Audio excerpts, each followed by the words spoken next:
Donald Trump back on the tweet deck this morning, still saying we will win and still alleging voter fraud. Then we heard from the US Secretary of State as well, and he's refusing to acknowledge Joe Biden's election win. There doesn't appear that there will be any concession anytime soon. It doesn't seem to be, and it's a very precarious situation because the transition has to be smooth. It cannot be held up like this. And the lawsuits that the president has already filed have basically failed. He got denied in Georgia.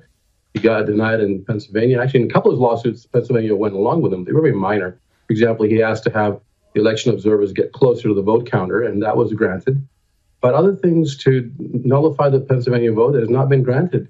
And I think this is really going to be dangerous because of the fact that other countries are looking toward us to see what the stability of the United States will be, and what continuity of power will be, which is a tradition of American government, that once a president loses an election or elections called for them, then they have to turn power over. One more thing, the GSA, the General Service Administration, which is the government agency that actually ascertains officially that one president has been elected from and the previous one has to turn power over, that GSA director was a Trump appointee, and she has not ascertained the election yet. She's holding it up. And that's another problem. The transition is not occurring yet. And so Biden cannot get office space for his people. You cannot get funding for the transition team.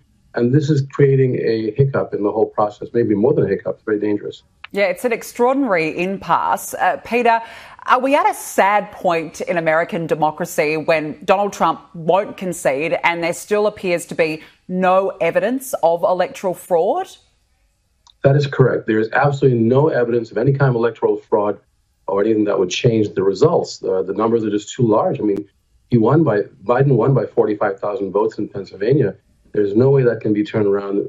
There's not enough allegations of fraud even to have those numbers turn around. So it's a very sad day, and it's a very dangerous situation, as I said earlier, because it's the first time it's happened, actually. There's been no other president that has refused to acknowledge the results in this manner when they were clearly called by all the major news media, but also the governments themselves and the state governments have actually said the vote count was done in most of these states and the swing states, and that Joe Biden is the winner.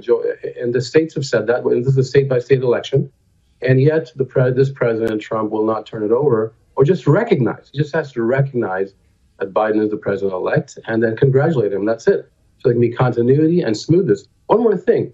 Intelligence information is being held up to President-elect Biden. He can't get all the information that he needs because he can't even meet with these Trump administration officials who are in charge of some of this important information that has to be transferred to the new administration.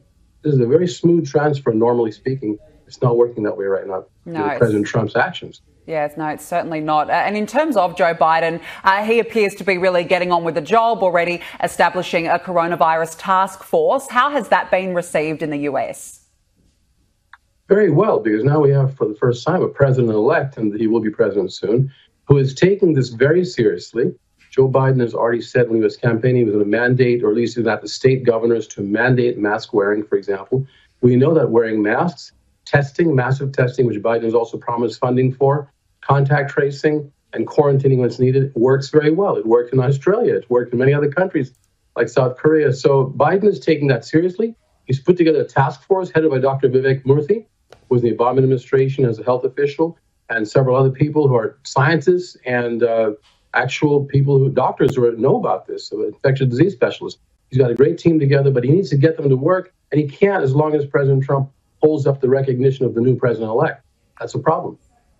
And we know that there was around 70 million Americans who voted for Donald Trump. How hard do you think it will be for Donald Trump's base to accept Joe Biden as president?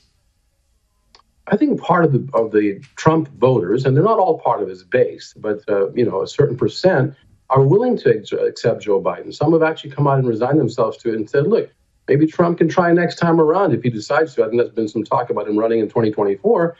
But at this point, they're recognizing that Joe Biden has won and they want stability.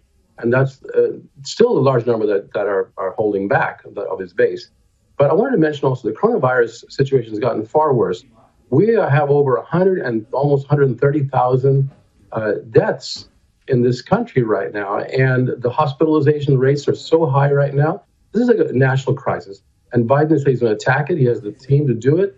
but yet this is being held up. And so I think the Trump base, or the Trump voters, should recognize this because they're suffering from COVID infections as well in the red states.